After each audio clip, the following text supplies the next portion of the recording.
I just finished. Oh, really? Yeah, it was nice because there wasn't really anybody there, or, you know, just a couple people, but it wasn't busy. So anyways, I'm at Puber, it says 42 if I go now. I had to do a session with one of the girls before practice at like 5:20, so, I mean, I could just do it, like leave now and then chill out somewhere or something. Or else if I head back home, I'm gonna have to leave. I don't know. What do you think I should do? Well, depends if you have something to entertain you for like an hour and a half.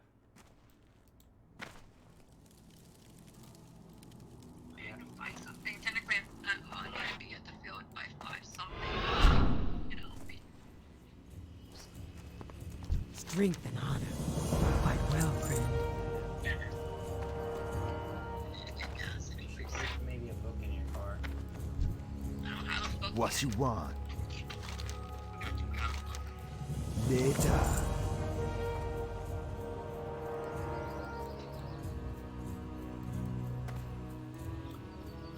Alright. Hey there. Figure something.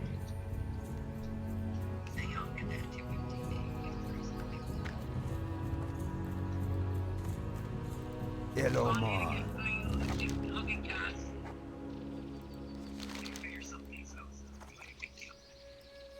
Be seeing ya.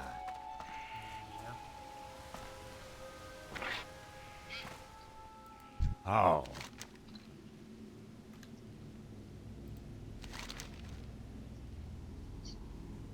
You can read up on stocks while you're waiting.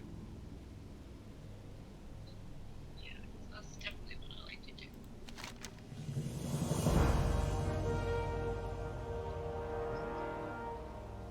Good thing. Should have brought my book. I totally forgot about it. I read this morning, so.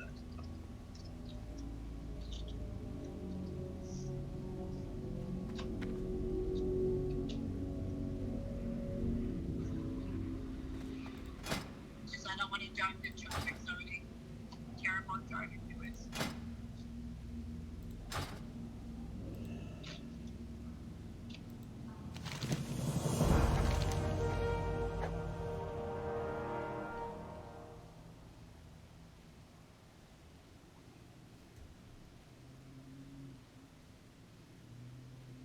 I'm pretty sure we'll have practice today, so there's really, like, there's no point in me waiting it out. Go in. There's nice after 2 months.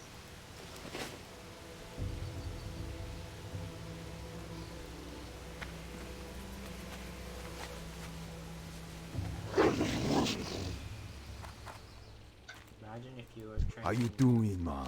Like, what time does your practice start? See ya What? later. 6? What'd you say? When does your practice start?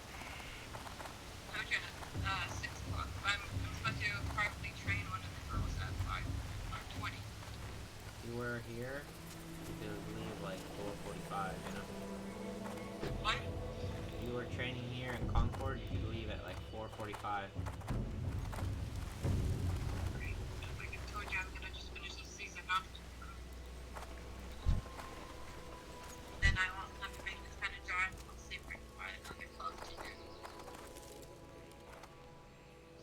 Unless I stay or whatever. Or, you know, I don't know, maybe it might be my last year in Georgia, who knows? I don't know.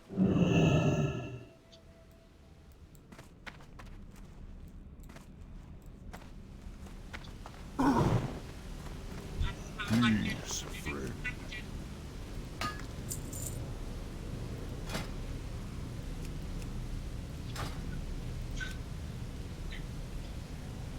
May the eternal sun shine upon I you. mean, it's still hot, but it's not like it's terrible. It's 67 degrees. And 80 at 80/38 at 6 o'clock.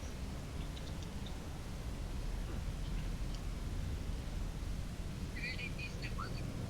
As long as the wind blows, good. Good to go.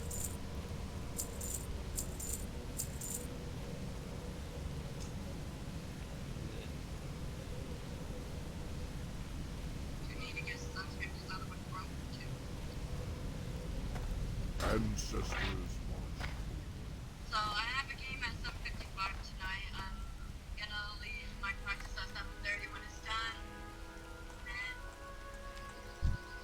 you know, I might miss maybe 5 minutes, 5 or 10 minutes of the first beginning. But anywho.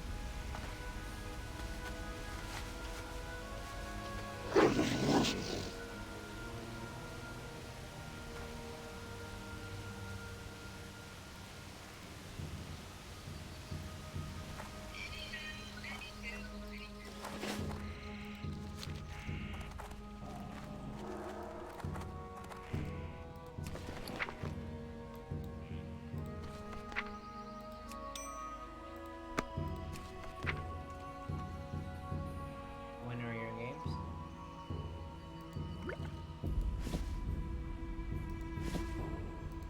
Matt?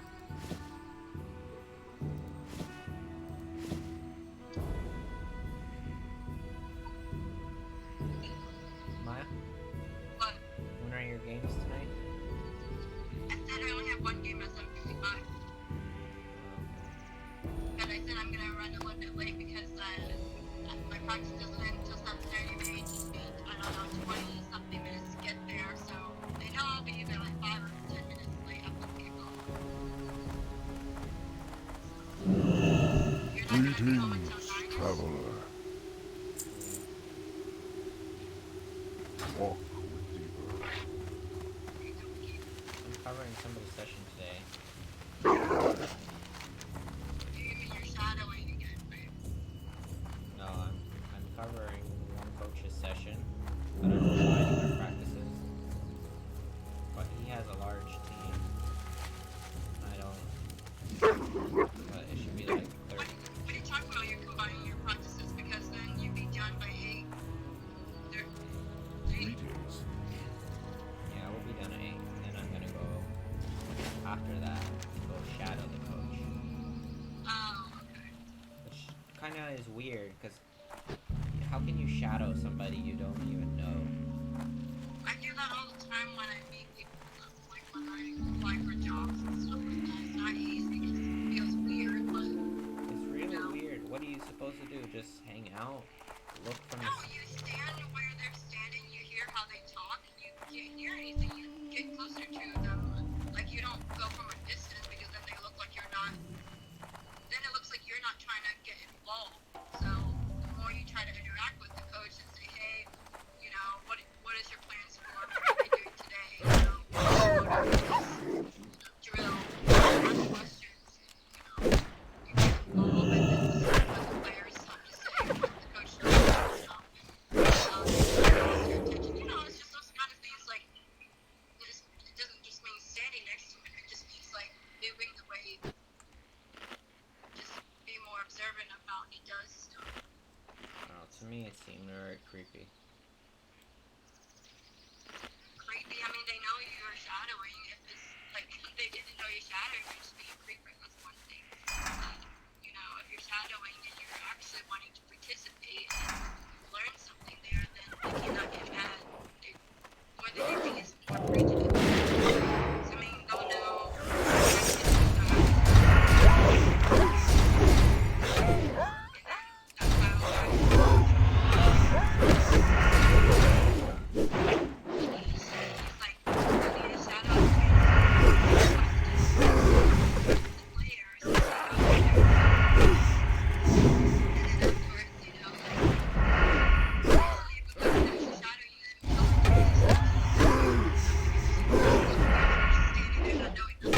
Yeah, but I'm not covering. Wait, what? Not there in the beginning of their practice. I know you're gonna come later on. I just mean by like just. Exactly, so you can't just introduce somebody when you're already in the No, you middle. don't have to introduce you. You can just stand there. What's going on now? I just got here. You know?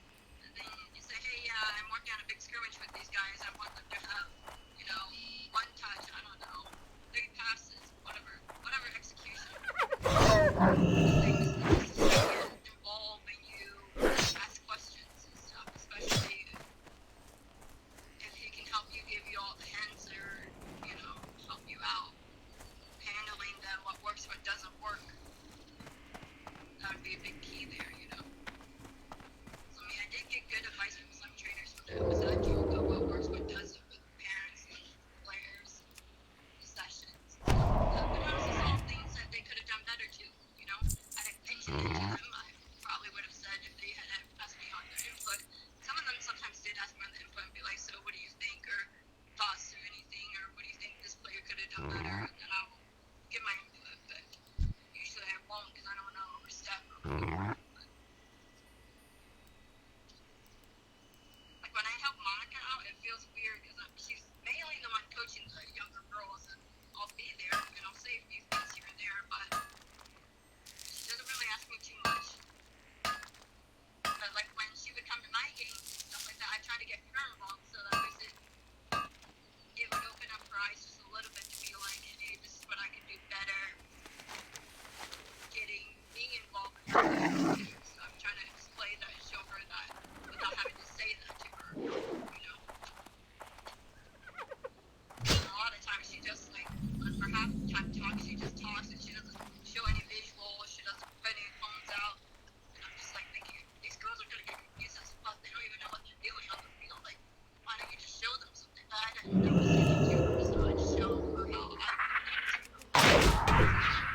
Well, she's younger. She's still, I don't know if this is her first time gig or anything like that.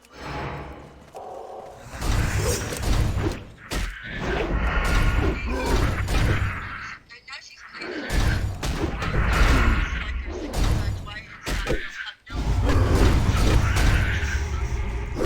She's been with them for a while. You know, if I can help someone in any way, and vice versa. It's really just talking to people are different. I can be shy too sometimes. Like, when you know someone's throat or whatever, and you're not trying to get in their way, but it does make me feel a little weird when you're having to stand right next to them and it is a little weird, but if you make it weird, it is going to be weird. You try to make it more comfortable.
revolver tricks, so make sure if someone's coming my phone, I make sure they know what they're dealing with too, so.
That's not bad. Snackle your sub.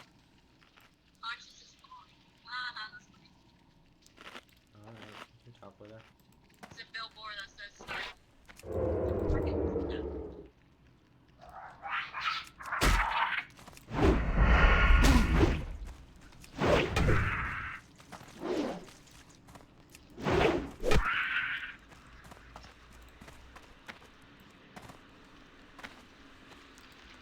You played today, Thursday.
Hail.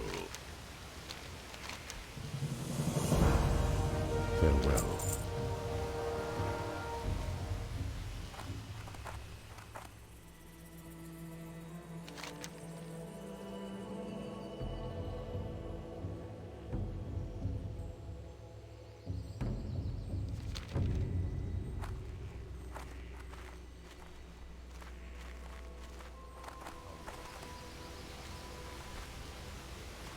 What brings you here?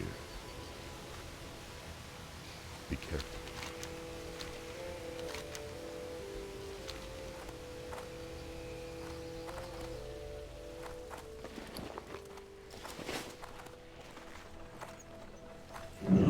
Ah, I've been expecting you. We shall.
How you doing, man?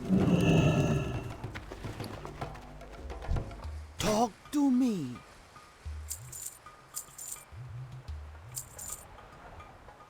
Okay, okay. How you doing, man?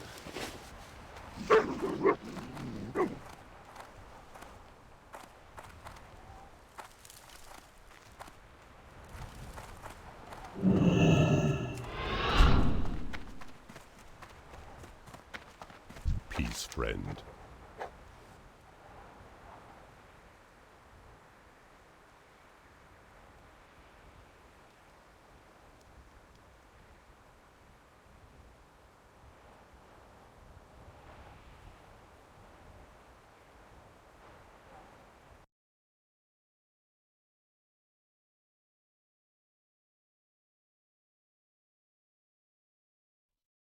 Вот вы здесь? Да вот в луже и набирали. А мы разве так шли? Не. Куда нам идти-то сейчас? Где выход, блядь?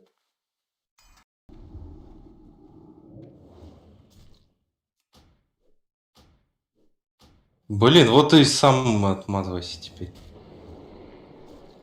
Ведь тестил.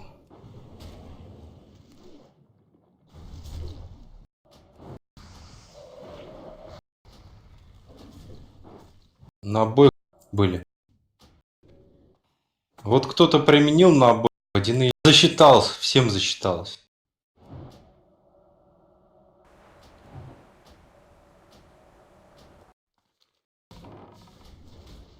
Да тут прям жестко. Лошак свой, я с него снимать не буду, блядь.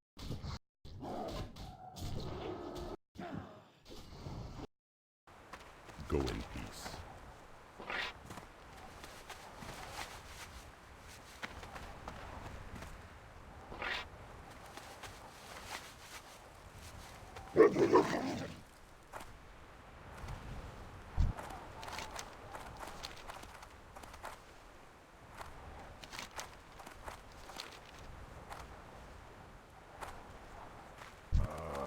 I've been expecting you. Go in peace.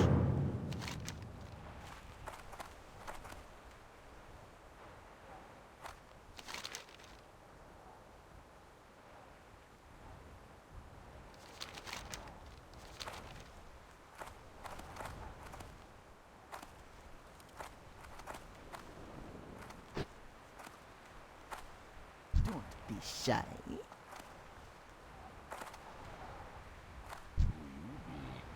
Hey there.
great outdoors.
What's going on, everyone? Jeremy from the Quartering, and as I wait for my reaction to Philly's video on everything Google, I'm going to give you an actual video game video for the first time this week. It seems like I've been covering everything else. Or maybe a little bit before, a lot of people were sending me this video, and I think I understand it. Essentially, I hope so. You know, drakes or mounts are status symbols inside the game. Absolutely. Now, one side of the argument, in my opinion, is that it's cosmetic. It's, you know, it's cosmetic only. It doesn't really affect the game. So this would fall into the probably acceptable monetization. Okay, and it would. It absolutely would. This is completely true. If the game didn't have a sub fee. If you didn't have to buy for the expansions. I think that that argument works in almost every case, except in World of Warcraft, where you're already paying a monthly subscription and you're paying cash for expansions. That's an insane double dip when you think about it, right? True. So the fact that I'm paying monthly for your game should include lifetime free updates. But when they do an expansion and now they're charging for it, they're double dipping. So they're getting your monthly and your one time. So if only it was only double dipping. It's particularly egregious to have a game, a microtransaction on top of that at all. That's ridiculous. I think that's probably where the anger is coming from. Yeah. And it's understandable. So when you look at you never his double tweet dip? about it, I never do, talking actually. about another pathetic and embarrassing way to squander the goodwill you earned with the patch. By the way, the new patch looks pretty good. It does. I'm so far from the end game because I'm just getting back into retail, and I know many of you say World of Warcraft is dead. Fine, that's cool. Yeah, I'm a lot of having people fun do say playing that. it, but I only get to play for a few hours a week, and that's how it is. You know, whatever game you're playing, if you're having fun with it, then that's cool, right? A lot of people talk about Guild Wars or Final Fantasy 14. You should play these instead. Maybe you're right. I just like World of Warcraft. I like just going my own way and doing my own little questicles. But nonetheless, he goes, when you pay for an expansion and a sub feed, you shouldn't have to pay for items too. Store mounts are canceled to the game. Whoa, 2 days trigger before warning. Quarter 2 ends, by the way. And that, for me, is the really interesting topic. It's definitely a transparent effort by Blizzard Activision to increase their financial numbers right before the deadline so they can report that to their shareholders. How does this work? Well, let me explain something right now. If you have to justify a decision that you make that affects the game with a business logic answer like, oh, it's just to make money, or oh, it's for quarter 2 or whatever, you are making a bad decision. If you can't make a decision or you can't rationalize something with an in-game positive for the players, you have already lost the connection that you have with your player base, and everything else you're going to do is going to be straight down the fucking tubes. That's all there is to it. Companies should never make profit at the expense of their own brand. It's bad business. In order to get this mount in the store, you have to do a 6-month sub. Now, just like Asmongold, I already do the 6-month sub anyway. Yeah. The idea is you get a small discount from $89 a month. I'm sorry, $89 to $74. So if you pay for 6 months in advance, you save what? 15%. Oh, 13%. It's right there. But what happens is World of Warcraft now pulls all this money forward. $12.06. They pull all this money forward to inflate their Q2 numbers because they have a big influx of cash. The problem is at the end of quarter 2, going into quarter 3, all that money that they would have had then, now they've borrowed from penny to pay Paul, or whatever the saying is. They're like, you don't worry about that. That's happening next month. We don't need to think about next month because we got to think about right fucking now. See, that's the way that these companies do things. They don't even think, like, listen, They think literally like what's right in front of them. They don't even think like this. They're like this. Hey, Paul. No, not that, Paul. It's what the shareholders want. I can guarantee you that if you were to explain to the shareholders the system that they're using and the way that players feel about the system and the unrest that players are feeling and the declining trust that players have with the company that they are invested in, I bet the investors would have a different perspective. The only reason that investors think this is a good idea is because they're too stupid to know any better. You know, if pull off now in quarter 3, they're going to have to do something else. So now they're going to have to come up with another amount or another reason to get you to pay up front for the game. And this is not a good system. I believe Asmodee correctly points out that mounts, while for me, for example, they're not a big deal. They are a big deal. It's not about their investors not WoW players or whatever. It has nothing to do with that. If they are investors, let me ask you something. Like, it's like, I mean, if you think that, like, I don't understand. Like, if you're an investor, why would you want to invest in a company that is selling themselves short constantly and alienating their core audience? Because you know, like, yes, maybe this month you're going to make money. Maybe this month you're going to make money. But what happens next month? What happens the month after that? What happens whenever inevitably a product offering comes out and the consumers don't buy it and there's a huge backlash like there was with BFA and you lose a ton of fucking money? You sell it? Oh, you sell quick, right? Because you're always going to be prepared. You're always going to sell before your stock drops. Give me a fucking break. It's a bad decision. A lot of players, they're a status symbol, and there was a point, Yes, and I investors don't know what's absolutely going agree, on. when you see somebody on a cool mount, you're like, dang, how did they get that thing? And you check them out and you see what they're up to. You see maybe they're particularly good at raids, or they got Yep. really lucky on the Absolutely. drop. And I get that. And he talks about at the end of the video that, like, this drop is going to get somebody, you know, feeling funny in their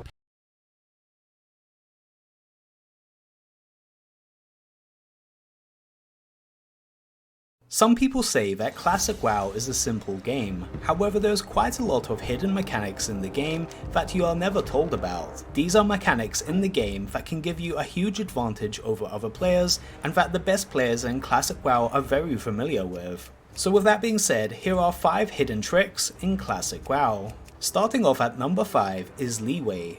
So you guys may have heard of the term leeway before, but not know exactly what this means. Essentially, leeway is a mechanic in the game that is never told to you by Blizzard at any stage. However, it exists at all times. It essentially allows you to double the range of your melee attacks. This sounds absolutely broken, however this is only achieved with specific circumstances between you and another target. When a player is standing still, they have a normal hitbox, however when 2 targets are moving at the same time, their hitbox basically doubles in size, allowing you to do melee attacks from a much farther distance. The footage that you are seeing now is a perfect example of this. When the 2 orcs are standing still, they are out of melee range, however when they start moving around, they can actually start hitting each other despite the fact that they're no closer together than when they were standing still. This is a prime example of what the leeway mechanic is. You may be wondering why this is actually in the game. You see, when Blizzard were developing Classic WoW, they basically built the game around the times where most people had really bad internet connections, and having a laggy connection to WoW was the norm. So they basically created the leeway mechanic to give the illusion of a much less laggier game. If they didn't have this back in the day, the lag that most people had would make it a lot harder to chase down targets and attack them at the same time. And this is a weird holdover from the old clients in World of Warcraft that are still in 2019. So if you're a melee class in PvP, you essentially never want to stop moving, since that will drastically decrease your melee attack's range. Okay, so number 4 on this list is avoiding daze. So I'm sure a lot of you guys find daze to be a very frustrating mechanic. This is essentially when you're walking around the world and you get attacked by a mob, you have a high chance of entering a dazed state. Daze basically reduces your movement speed by about 50%, and a lot of people die by this. Since when you get dazed and multiple mobs attack you while you're trying to run away, it makes the chance of escaping that encounter alive very low. However, there is a way to actually avoid it.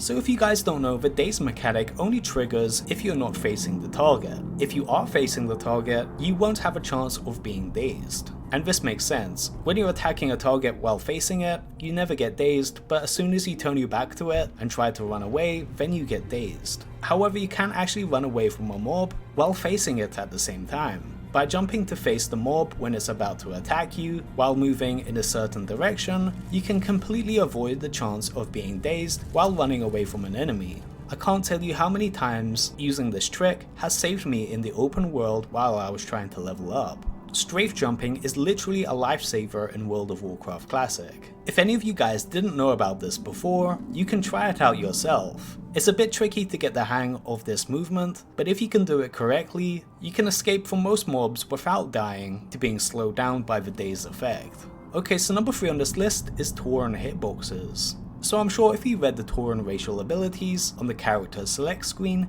nowhere does it talk about Taurens having a double-sized hitbox. But it does. If you look at this footage of these two Taurens attacking each other, you can see the range that they can attack with their melee weapons without leeway is extremely large. They essentially have twice the melee range of any other class, which is pretty insane to think about. This is something to keep in mind, because if you combine the Tauren's massive hitbox with the leeway mechanic, you can essentially do melee attacks from a super far distance, almost outside the range of a Frost Nova. It is that large.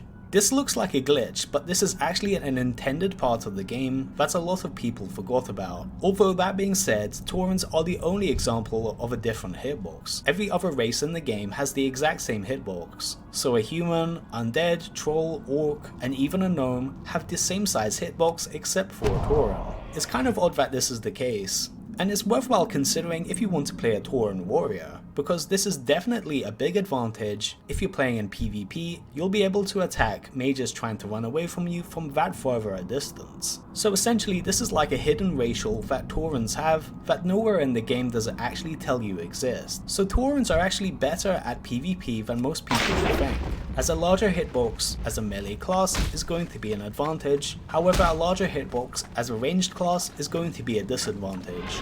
So you might want to keep this in mind if you're thinking about playing a Tauren character. Okay, so number 2 on this list is the 5-second rule. For those of you that are new to the game, you may have come across a stat called Spirit. This is a primary stat in Classic WoW, however this doesn't actually exist in BFA. So what does Spirit actually do? If I was asking someone that never played Classic WoW, they would probably guess that this would increase your healing power. And to be honest, a lot of veteran Classic WoW players probably don't know how the stat exactly works. If you go onto your character page, all it says is that it increases your health and mana regeneration. And that's it. It doesn't go into any detail or any breakdown as to how this happens. That's all the info you get. Which is a little bit different to how much detail you get on the character page in the modern version of the game, but in Classic you're pretty much left to guess what all the spirit gear actually does. So the mechanics of this stat is actually pretty interesting. The health and mana regeneration that it says that it gives you only triggers after 5 seconds from using a spell. Meaning, while you're continuously casting spells, you don't actually get any benefit from this mana or health regeneration. However, after the 5 seconds has passed, you will actually see the benefits of your spirit. In essence, this is called the 5-second rule, which is known by some high-level Classic players that are playing mana-based classes. Classes like the Priest will take full advantage of this by front-loading their spells like Shadow Word Pain and Mind Blast, and then they'll just continuously shoot their wand while their mana regenerates beyond the 5-second rule. Even if you have a lot of spirit gear, you won't actually get any benefit while you're in combat in most cases. You actually have to stop using your spells before you see any regeneration. But how much regeneration does spirit actually give you? As I mentioned before, the stats on the character page doesn't actually tell you. So I did an experiment to see just how much regeneration you got from spirit. I unequipped all of my gear with plus spirit and I counted how much health and mana I got per tier. So I'm playing on a 26 shaman that has a base spirit of 51, and I noticed that I was getting 25 mana per tick and 12 health per tick. However, when I equip all of my gear that gives me a 23 bonus spirit for a total of 74, I got about 30 mana per tick and 15 health per tick. So that gear that gave me 23 bonus spirit only gave me 5 extra mana per tick and 3 health per tick. This is quite underwhelming results, and I think it's fair to say that I could do better by getting some gear with stats that would actually increase my DPS, allowing me to kill more mobs. The spirit on my character really doesn't do that much. However, that being said, some classes scale better with spirit than others. For example, priests have a talent that turns a percentage of their spirit into healing power. But in general, for a caster DPS, spirit really isn't that important. There is another stat in Classic WoW which is called mana per 5. You usually see this stat line with some high level gear, and as you can guess, this gives you a set amount of mana per 5 seconds, which is separate from the calculations done with spirit. Mana per 5 seconds gives you a mana regeneration regardless of the 5-second rule, so if you're going to be continuously casting spells, you will still get the benefit from it. This stat is a lot better for most healing classes, and for my class, which is a shaman, as I gear up for raiding, mana per 5 is going to be the focus of my gear. Okay, so number 1 on this list is bonus group experience. So you guys may have heard of the group leveling meta that people use to level up quickly in Classic WoW. So why does dungeon farming work so well in Classic WoW? The answer to this is in the formula. You see, when you kill a mob in Classic WoW, the XP you get goes through a bunch of multipliers. And believe it or not, the more people you have in a group, the higher amount of XP you get spread across the group is. To explain this better, the way to think about it is, if you kill a mob by yourself as a solo character, you are going to get 100% of the experience. With 2 people, it will be 100% of the experience split across 2 people. However, when you get to a group above 3 people, that is when the total amount of experience increases. When you get into a group of 3 people, the XP you get per mob is 116%. With 4 people, it goes up to 130%, and with 5 people, it goes up to 140% per mob. So essentially, you are getting 40% extra experience by being in a 5-man group from each mob that you kill, which is then spread across your group members. This sounds kind of weird, and you guys may have thought that the XP you get would never be changed except for just being equally split across all members. However, this is not the case. People have found out that the amount of XP you get actually increases depending on how many people you get in a group. The overall volume of XP you get by being in a dungeon farming group is going to be a lot more. This is why dungeon farming groups are so successful at getting people to level up quickly. They are essentially getting 40% extra experience per mob, compared to only getting 100% experience by killing a mob solo. That in combination with a 5-man group having a healer, a tank, everybody is benefiting each other with their own strengths and weaknesses. So if you wondered why you get such good XP per hour when you're in a dungeon group, this is the reason. It is not your imagination, you are literally getting more XP than you would normally. Well guys, I hope you enjoyed this video. If you enjoyed this video, please drop a like down below and subscribe to the channel.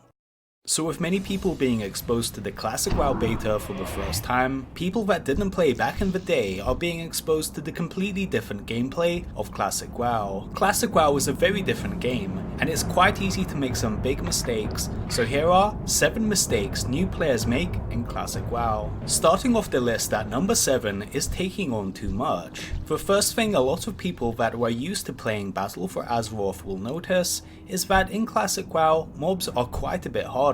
Going up to a random pack of Murlocs will surely get you killed. In this game you really do need to take things slowly, otherwise you will very quickly be killed. Mobs that are around your level are quite a decent challenge, and for many classes, fighting these mobs will definitely give you a bit of a challenge. Some classes are easier to level than others, and you can get away with a faster pace of killing mobs, and on the other hand, some classes are very hard when it comes to leveling. For example, the warrior in Classic WoW is definitely a slow level. You'll need to take your time between fighting each target by eating pretty much every 2 mobs. Things are a lot more slow and methodical in Classic WoW, so you definitely need to keep this in mind. Number 6 on this list is not planning flight points. So one of the biggest challenges in World of Warcraft Classic is the long distances you have to travel from going from an objective to another objective. Before level 40, you basically have no way of increasing your movement speed beyond your class abilities and some very niche items. So pre-planning your leveling route and getting flight points in advance is going to vastly increase the speed at which you can level. Something that comes into mind is that if you're playing a human and you're leveling in Elwyn Forest, at some point you will go to the eastern part of Elwyn Forest, which is very close to Redridge. So when you are this close to Redridge, you may as well go into the zone and pick up the flag point, because you will definitely return to Redridge at around level 15 to level 20. As you can imagine, if you get this flight point in advance, you can very easily return here using a griffin in later levels. Whereas if you had to walk from Stormwind to Redridge, it will take you a good 15 minutes. There are many examples of this, but a general rule of thumb is that if you're near to a flight point, you definitely should take it in advance. You don't want a quest telling you to go somewhere and then realizing that there's no shortcut to get there and you have to walk there over a long period of time. Number 5 on this list is not grinding. So in Battle for Azeroth and recent editions of World of Warcraft that you guys may have played, grinding is really not a thing, at least not for leveling up. However, in Classic WoW, the quests that you can get are very few and far between. In fact, you will outlevel a zone and finish all the quests quite often, so inevitably at some points you will need to do some grinding on your Classic WoW character. You don't want to be in a situation where you're in a zone that you have no business of being in because your level is too low. By occasionally grinding some levels, you will not have this issue. Not only that, but it's also kind of debatable as to whether or not grinding is faster than leveling via questing. Grinding mobs is definitely not efficient in PFA. However, in Classic WoW, this is a very good option for leveling up. Not only that, but if you're grinding, you will actually make more money. The money that you can make by grinding is through mob drops that can be used in professions and various pieces of equipment will drop. Grinding gives you a lot more gold than questing, especially if you have the right targets. If you guys know a low level way to farm gold, you can kill 2 birds with 1 stone by getting good XP and good gold at the same time. And in Classic WoW, you will need as much gold as possible. From getting your mount at level 40, class spells and abilities, equipment, professions, epic mount, there is a lot of stuff that you need gold for in Classic WoW. So you may as well start farming the gold early. Number 4 on this list is too many dungeons. So guys, if we're talking about ways to level up in Classic WoW, some people may first go to the idea of going into dungeons. This is how it works in BFA. If you want to level up pretty quickly, going into the random dungeon finder and grouping up groups of people is a pretty good bet. You can get some very good experience from dungeons in BFA, however this is not really the case in Classic WoW. Of course you do get some experience from mob experience and various quests that take you to dungeons, however this is not the fastest way to level up in Classic WoW. I think a lot of people are going to make the mistake of doing dungeons too much. If you want to get to level 60 as fast as possible, this is not the best way to do it. You should definitely do dungeons every now and then, and if you really enjoy playing dungeons, you should just do it anyway. But don't be under the assumption that going into dungeons is the fastest way to level up. The mob experience spread across 5 people, and the limited amount of quests make it not ideal. That being said, if you are a gear dependent class like a warrior, you can make a pretty good argument that you need the gear from dungeons to level up efficiently when you're by yourself. An arms warrior that is leveling up is only as good as the weapon it's using, so keeping your weapon up to date by going into dungeons and getting drops from that might be a pretty good strategy. But that being said, playing in dungeons is really fun. It's obviously a lot more fun than just grinding mobs over and over again, however it is not as efficient, and I think that is a mistake that a lot of people will make. And another thing is that before you go into a dungeon, you need to make sure that you have the quests relevant to that dungeon. In BFA, you're automatically given the quests for the dungeon at the start of the entrance. This is not how it works in Classic WoW. If you want the quests relevant to a dungeon, you have to go all over the world to find them. So you need to do a little bit of research and planning before you go into a dungeon to make sure you make the most out of it. Number 3 on this list is not using mages. So in Classic WoW, mages can have a lot of utility to other players. They can provide you so much good stuff. When people think of mages in Classic WoW, the first thing they think of is someone that provides water. This is kind of an unfortunate stereotype for the mages. They can obviously do a lot more than just making drinking water for a raid or a guild, but it's undeniable that the fact that they can conjure water and food at any given time is kind of a big deal. In a game where money is so tight, being able to conjure free food and water is a really big advantage. Unfortunately, they can trade this conjured food and water to other players. So if you ever see a mage, try asking for some food and water. If you think about how much money you spend on food and water from the NPC vendors, it can add up quite a lot over a long period of time. Another advantage that mages have is that they can teleport people to other places. Using their portal ability, you can actually go to any of the capital cities on your faction. So what a lot of people in Classic WoW do is that they pay these mages a small fee so that they can get ported to a capital city. This is the fastest way to travel in Classic WoW, and there's going to be a lot of mages that are willing to do it for gold. Waiting for a boat or a zeppelin is a really long ordeal, and many people would just rather pay a mage to port them somewhere and save them a lot of time. If you want to go to another point, find a nearby mage and pay them a gold, and they will probably take you up on that offer.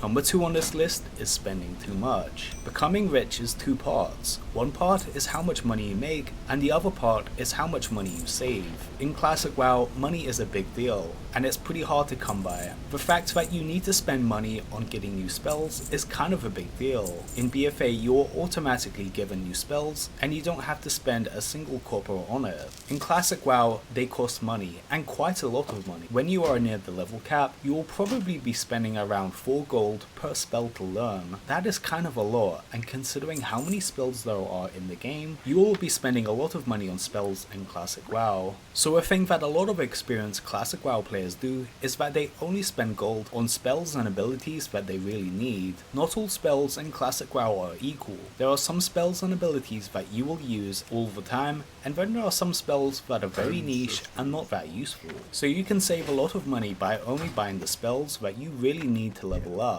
Everything else is not that necessary. Another thing is to spend your talent points well. To respec in Classic WoW costs you quite a lot of money. Every time you want to reset your talents, it will cost 1 gold, and then it doubles up each time you learn new talents. Over time, this amount of money will get really high, and respecing in Classic WoW is quite expensive. So make sure you look at a leveling guide for your class and get the necessary talents. In the leveling process in Classic WoW, you get the right talents to level up as quickly as possible. Something that comes into mind is the Spirit Tap talent that priests have. This talent is absolutely crucial to leveling up as a priest. Without it, you level up pretty much twice as slow. Because it regenerates your mana every time you kill an enemy, this is absolutely crucial to have for any priest that is in the leveling process. Each class has its own ideal leveling spec, so priest rates your mana every time you kill an enemy. This is absolutely crucial to have for any priest that is in the leveling program. You kill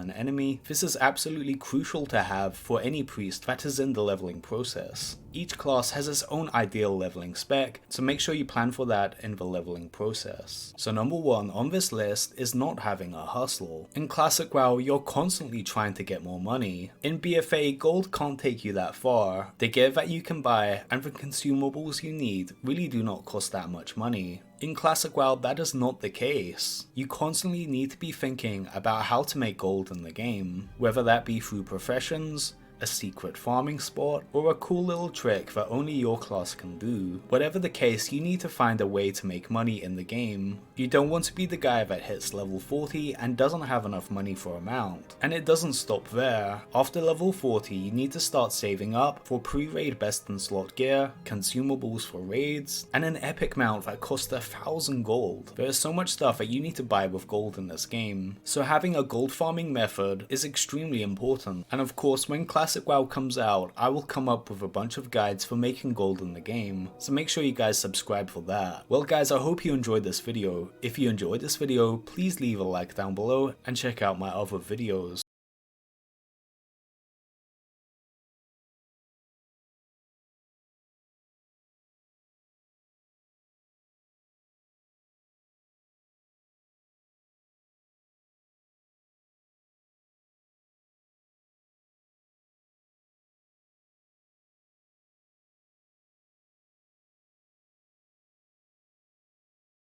Anybody that has been playing Classic WoW recently has probably discovered how important gold is in this version of the game.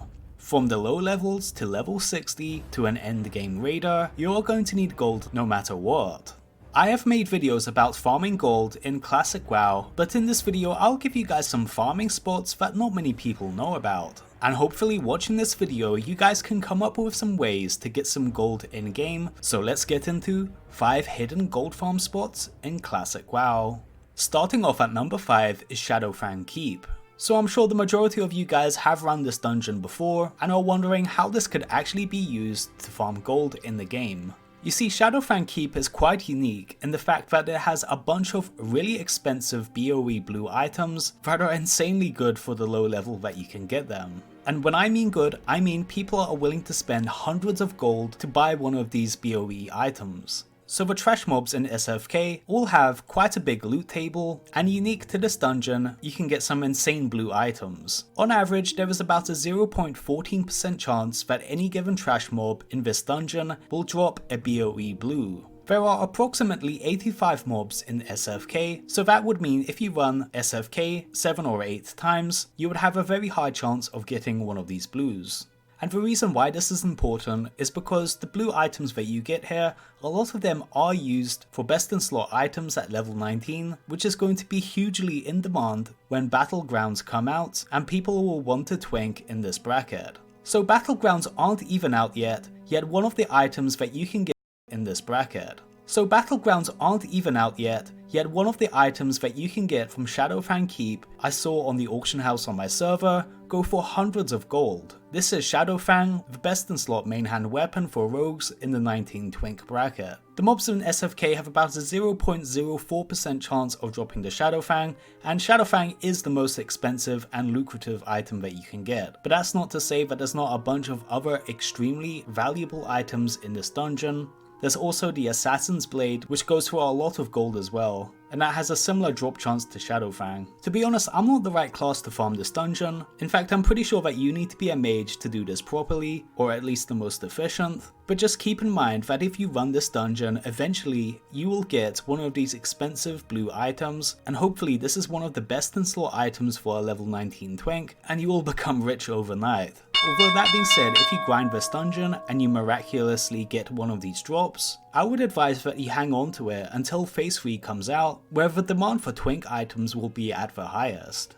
Number 4 on this list is Golden Pearls. So guys, this is a farm that I've discovered pretty recently, and to be honest, before yesterday I had no idea that this actually existed. Golden Pearls can actually be farmed quite easily through killing aquatic monsters that are above level 40. So guys, what is a Golden Pearl? Golden Pearls are extremely in demand in Classic WoW because they are used in a bunch of really high-end recipes. This is used in recipes such as Enchant Weapon Spell Power, Runed Arcanite Rod, and some tailoring epics such as True Faith Vestments and Gloves of Spell Mastery. So Golden Pearls are very much in demand by max level players with a lot of gold to spare, and will always be in demand since the spell power enchant is best in slot for a lot of caster DPS. And from what I've seen on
In the auction house, these golden pearls usually go for about 6.5 gold, all the way up to 25 gold each, which is absolutely insane, but on my server they're pretty cheap. So as I mentioned before, the way to get this is by killing aquatic monsters beyond level 40. And when I say aquatic monsters, I mean monsters that can drop the big mouth clam. In Classic WoW, a lot of aquatic monsters drop these clams, and they're basically an item that you get that is like a mini treasure chest. Inside you usually get clam meat and some seaweed, and that's about it. But sometimes you can get very lucky and get a pearl that drops. These pearls vary in value, however the big mouth clam has about a 1.7% chance of being inside one of these clams. So by killing aquatic monsters such as crabs, turtles, murlocs and naga, eventually you will get a golden pearl from one of these clams. And these clams have a 50% drop chance, so to be honest it really won't take you that long until you get a golden pearl from them. Not to mention all the other loot that you'll get in addition to this. Again, this is counterintuitive since a lot of people playing Classic WoW get kind of annoyed by clams since they take up so much inventory space. Some even vendor them and don't actually open up the clams. This is a huge mistake, as at least for the big mouth clams, you could have a small fortune that is inside one of these clams that you never knew existed. So if you're grinding on mobs and trying to level up, you might want to try and grind on some aquatic monsters to get some of these clams. It's kind of annoying to open up all of these individually, but it's definitely worth it if you get one of these golden pearls. Okay, so number 3 on this list is the elemental fire. So guys, in Classic WoW there is a bunch of recipes that use elementals. These are items that are found from elemental NPCs that have a chance of dropping an elemental. That sounds kind of confusing, but it's just the name this item has. However, right now the most expensive elemental that you can get is elemental fire, which as I mentioned drops from fire elementals. The only problem is the vast majority of fire elementals are inside high level dungeons and raids, such as Blackrock Depths and Molten Core. However, there are some low level fire elementals that are in the open world that are easy to farm. I think the first farmable instance of a fire elemental is in Stone Talon Mountains, but the most consistent way to farm elemental fires is in Arathi Highlands. There's a bunch of these circles that have different elemental NPCs that are involved in quests. However, the elementals that we want to be killing are the fire elementals that are near the most eastern point of the map. These guys have a relatively small chance of dropping an elemental fire, which if drops will usually sell for about 80 silver all the way up to a couple of gold each. And these will always be in demand since this is a key reagent that is used in the Greater Fire Protection potions, one of the most highly consumed potions in Classic WoW that are obviously going to be used a lot in Molten Core by a team of 40 people. So there is a pretty much endless demand for elemental fire and a very small supply. So as you can guess, there's quite a lot of gold to be made from elemental fires. Elemental fires are also used in creating the Field Repair Bot, a fire resistance enchant for cloaks, and the Goblin Mortar. Over time, elemental fires will just go up and up in value the more people start raiding Molten Core, so you might want to buy it and hoard them, and then sell them later at a higher price when the demand is higher. The Burning Exile NPCs that you can find here also have a high chance of dropping a Burning Charm. We sell for about 15 silver each on the auction house and have a very high drop chance of about 50%. So to be honest, this is a very good place to farm some gold. The only problem is if you're any kind of high level, you'll run out of mobs to kill and wait for them to respawn. However, you can just layer hop and hopefully go onto a layer where nobody else is there. Number 2 on this list is fused wiring. So guys, this is another item that is very expensive and is used in quite a lot of key recipes. Things such as the Field Repair Bot, Goblin Jumper Cables, Mechanical Dragonling, and so on, all require a fused wiring.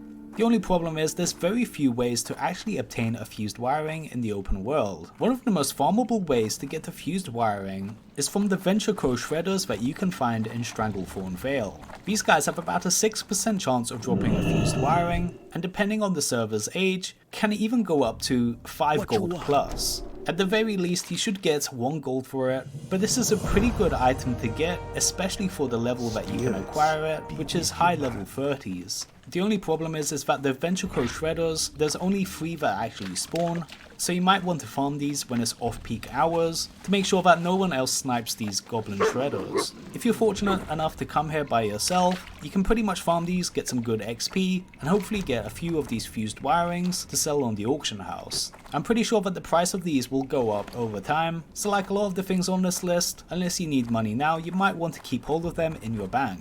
Okay, so number 1 on this list is the Giant Egg. Any of you guys that are level 40 plus would have probably come across these if you've been killing any kind of avian creatures. Any bird that is above level 40 will have a pretty good chance of dropping a giant egg, and you may think, well, it's only just going to be used in cooking, so there's not really going to be much demand for it on the auction house. However, this is not the case. The giant egg is used in a recipe that creates the monster omelette, which as of now is pretty much the best food buff that you can get as of this recording. So a stack of giant eggs can actually sell for about 2 to 3 gold each. As I mentioned before, to get a giant egg is really simple due to birds above level 40 having a very high chance of dropping them. A pretty good way to farm these in the mid-level 40s are the rocks that you can find in Tanaris. I grinded a few levels here and I got quite a lot of giant egg stacks just from grinding the rocks here. However, the regular rocks are not the best target to grind. I know this isn't a video about grinding experience, however I feel it's worthwhile mentioning that the fire rocks that are nearby, one of the skeletons in Tanaris, these guys are a few levels higher, however they have about the same HP, meaning that they are ideal for grinding XP and gold at the same time. While I was here I was killing quite a lot of these guys, and I got a lot of really good grey items, and of course the giant eggs. The only problem is after you run out of them, you will have to kill some of the hyenas, but it's okay because the hyenas drop some pretty expensive grey items, so it works out in the end. Well guys, I hope you enjoyed this video. If you enjoyed the video, please drop a like down below and subscribe to the channel. This is Volty, signing out.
Macaw.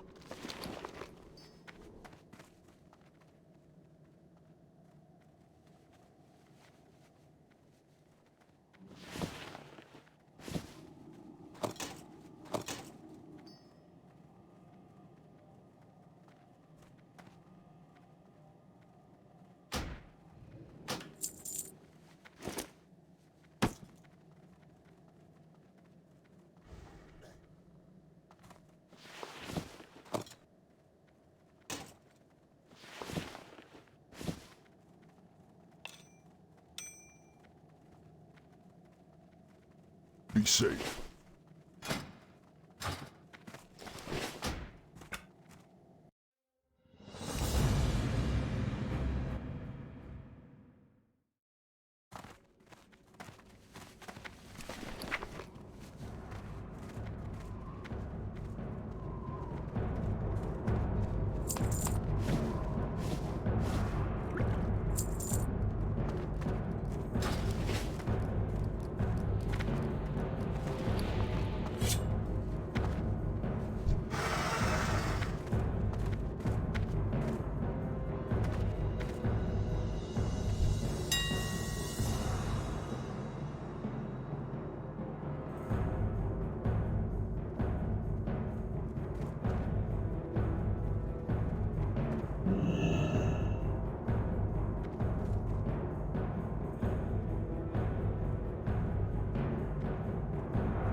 Sug Sug.